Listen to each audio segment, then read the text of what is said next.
Hello everyone, welcome back to SwitchUp, to a midweek sales video that has some delightful little games in it, I'd say. I would say that because I've made a video. It needs to have some games in it, doesn't it? You'd hope it would. And you'd hope they'd be delightful.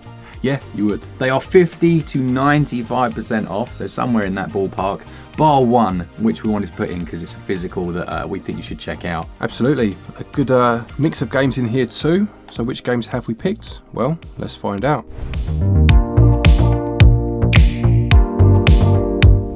First up, we've got TUROK and TUROK 2 from Night Dive Studios. Now, obviously they're not together. They are classic games, but they run so much better now. You're looking at 60 FPS.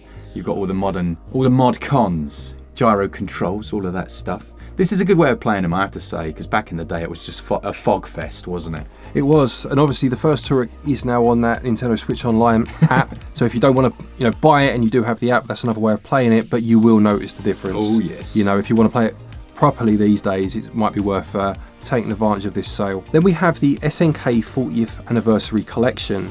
This brings together a number of SNK's games, most of which are arcade games. I think there are a couple of console variations on here, but it's arcade for the most part. There are some classics on here. You have things like the Ikari Warriors games, Prehistoric Isle, which is a good shoot 'em up, and it has the NES version of Crystalis, which is a very good, almost like action RPG, top-down adventure game, worth playing that one for sure. Not one that I see on sale very often, I must say. 63% off as it currently stands. It does have a physical, which is one of those sort of weird anomalies where if you can find it, it's still relatively cheap, but finding it is not easy these days. So it might be worth picking it up digitally. As I say, 63%, a good deal. Next up, you've got CRIS Tales, which is 90% off, a stupid price really, for one of the most innovative JRPGs I've played in a long time, whereby you can affect the past to then complete quests in the future. One of the times you're in a city that's basically flooded, and if there's an optional side quest that you can do that will mean that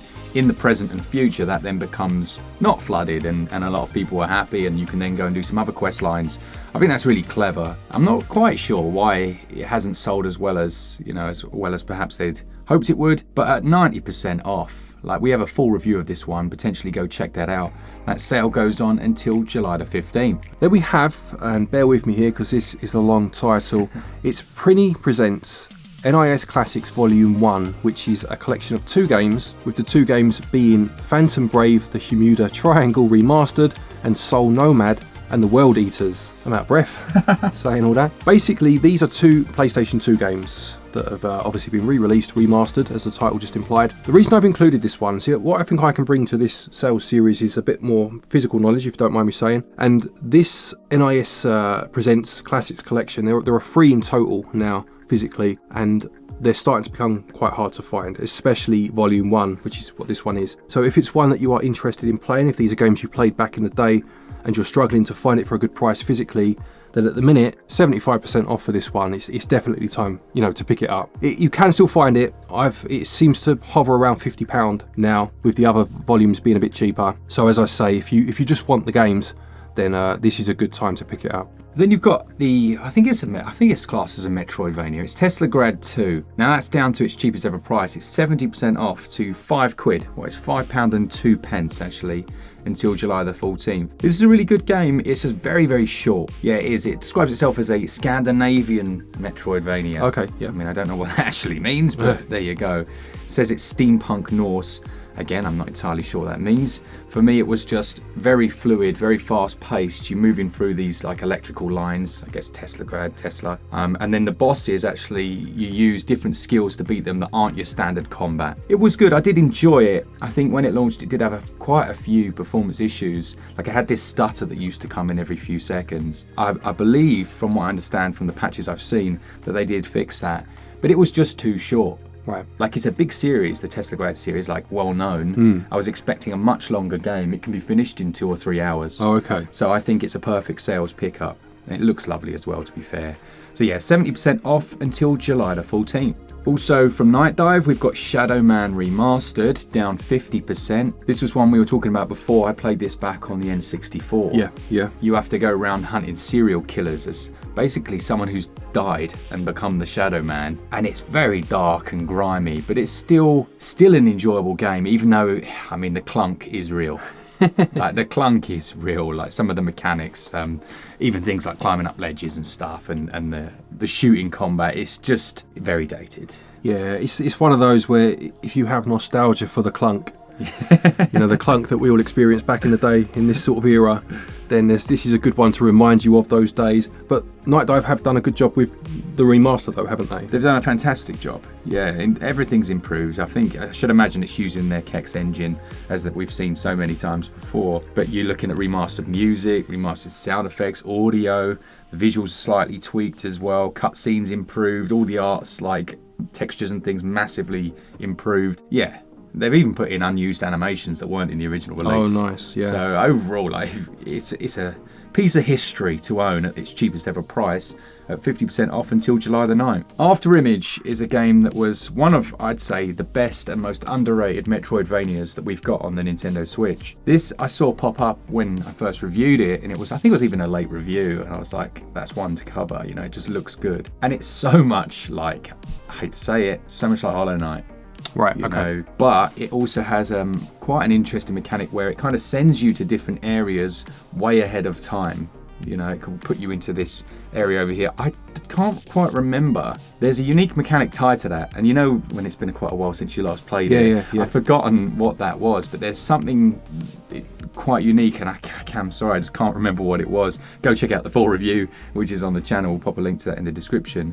But as far as Metroidvanias, and if you're a fan of that genre, it just does everything right. There's nothing here that I would say this is a reason not to buy it if you like that genre. But it is massive, so I guess that would be your reason, if you've got time for it. It's half price at the minute until July the 15th. We then have Ghost and Goblins Resurrection, which is a remake of the original arcade game of the same name, and this is one of the most difficult games I've ever played. Like it's intensely enjoyable. Like when you start getting somewhere with it, you feel such satisfaction of being able to achieve something. But man, some of the words that came out of my mouth playing this game for review were unreal. I don't think some of them are actually real words. They need to be added to the Oxford Dictionary. But there's a boss in particular where you're on the back of a dragon, and the dragon is like looping around, and you have to keep jumping to land back on it. Do you know what I mean? Whilst obviously trying to beat it at the same time. Oh man, I remember like 2 a.m. screaming at the telly because it was so annoying. But if you are a bit of a masochist, this is a very good game, and 67% off, I believe it is at the minute, for a couple more days. Quite a short shelf life on this one, so to speak. Yeah, worth picking up. If you've got nostalgia for the first games as well, yeah, definitely worth getting. Nice. They're going to use that for an Accolades trailer. Glen Bolger. Intensely enjoyable. Yeah, I screamed at the telly at 2 a.m. Following on from that, we have Powerslave Exhumed, which is another one from Night Dive Studios. I think all of their games, or at least a lot of them at the moment, are on sale. This is actually one that I haven't played before, which I think I'm going to have to remedy, but I know that you have. It's half price at the moment. Yeah, I reviewed this one. I think I'm right in saying, although I'm not completely definitively sure, I think it was on the Dreamcast originally. And it's a first-person shooter, but what's different about it is it's almost like a first-person Metroidvania, in that you'll have to return to areas that you've now unlocked owing to picking up a weapon or a skill of some description. So it's a very non-linear experience. Very, very good game. Quite tough at times, but well worth playing just for how different it is. It's certainly from the era that it comes from. You'll look at it and you'll expect a Quake or a Doom, but it feels very different to those games because of that Metroidvania layout. And at this price, what's it currently? 50% off. Yeah, just to experience something different, it's worth playing. Yeah, it's giving me Hexen vibes. Yeah, all those sort of games, exactly. But then when you get into it, it just feels its own thing at the same time. That one is half price, as we say, until July the 9th. Then I'm going to mention it again. It's Megaton Musashi Wired W, or W Wired, I think. Yep. It's half price at the moment. It was a game I picked up on Saturday. I haven't stopped playing it since. Like, it's just put everything else to the side, It's one of those games where, and the comments, and the sales video, everyone wants a review of it. Yeah. It's one of those where it's just so good. I'm so surprised I haven't seen anything about it. I read earlier about this one. It's not one I know a huge amount about, I must say, but when it released back in 2021 in its original form, because this is like the second or third entry, isn't it? Yeah. It released alongside an anime, which ran for a couple of seasons. So maybe that's something to check out if you're enjoying the game. But this Wired W is, as I just said, it's one of the later games, kind of refining the process as they've gone along. And as with you, I've heard very good things about it. Yeah.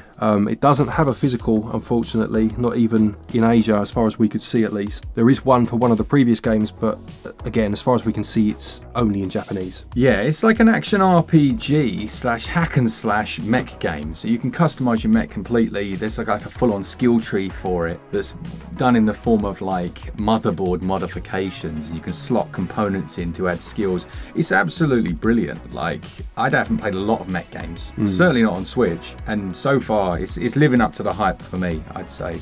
There are a few things that I'm really not happy about. I'll go over them in the review, really. I think just a few mechanics where they've gone, I hate to say this, but it has a few of those mobile game mechanics. Like, it has a what are they called, like a pass that you can buy that you then unlock more things. Oh, okay. I just did not expect to see that at all. I was like, what's this? And skins and all of that rubbish. But the actual core game, it actually has taken a lot from things like Persona, you know. So yeah, I'll save it for the full review, but definitely worth picking up. I can say that 100%. For $19.99, it might be slightly more expensive than some of the other games we've spoken about. It's great. It's really very good, and that's the cheapest it's ever been.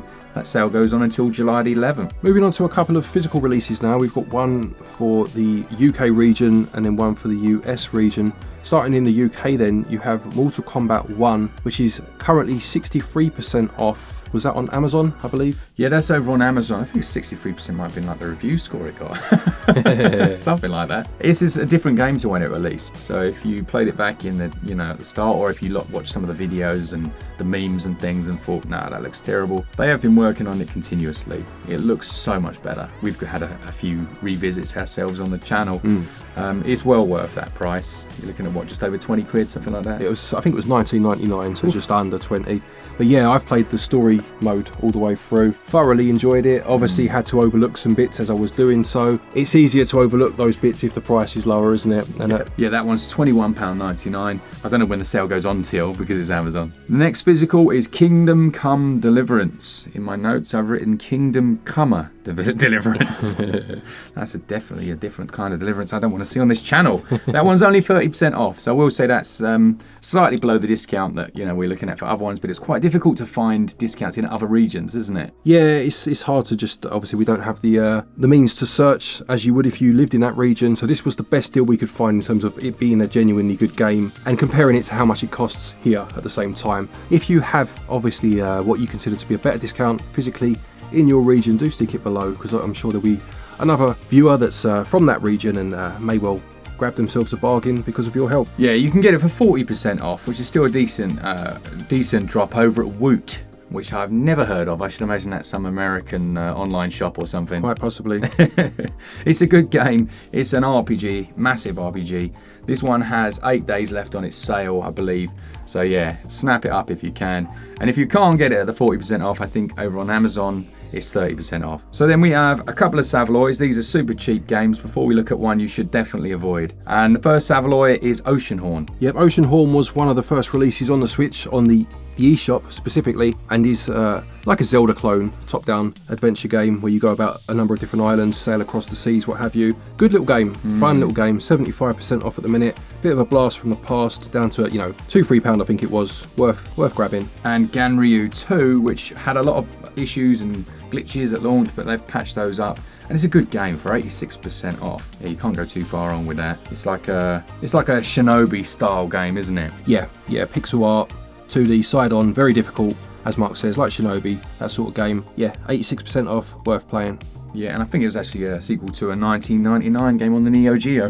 There we go then, all the more reason to buy it. We've got one avoid for you as well, and this is Skull Island Rise of Kong, which was, I believe, I haven't got it written down, I apologise, but I think it was about 75% off, taking it down to about £8. I bought this physically because I'm a sucker for licensed games, and I'm a big fan of King Kong, not necessarily the Skull Island, incarnation, but generally King Kong the character, and even I struggle to find any enjoyment in this game. It's very poor, it's a 3D world where you need to go about as Kong, obviously, and it's just you'll get lost. The navigation system consists of like fireworks popping up randomly in the distance with no conceivable way of getting towards them. Combat's poor, clipping when you're trying to jump up ledges and what have you. It's not a good game, and even at this price, don't be fooled. Yeah, I mean, I'm happy to own it just because I like having random physical games with good box art on my shelf. But in terms of playing it, don't bother. Yeah, I mean, I saw you play a little bit. I like this review from Game Reactor UK. It says it's simply impossible to find a single part of Skull Island Rise of Kong that doesn't border on record-breakingly bad, which is why I'm forced to hand out our very lowest rating. This is by far the worst game of the year, without any doubt whatsoever. Imagine if you developed that. Can you imagine it? Imagine he's gone to the newspaper to get the clippings. Like, I'm going to put it in my scrapbook. Here we go. Wait, what? Worst game of the year? Make it the best. That one's not going in. Next one. Oh. Okay. It's going to be a short scrapbook. So that's it. Let us know the games that you've been picking up. Let us know the games that you've avoided. Thanks so much for watching. Thank you to our Patreons. Let us know what you think of these games. Will you pick any of them up? Do make any suggestions of your own down in the comment section. A quick thank you to our patrons and our channel members for your continued support, and to each and every one of you for watching our videos. Take care, and until next time, happy gaming.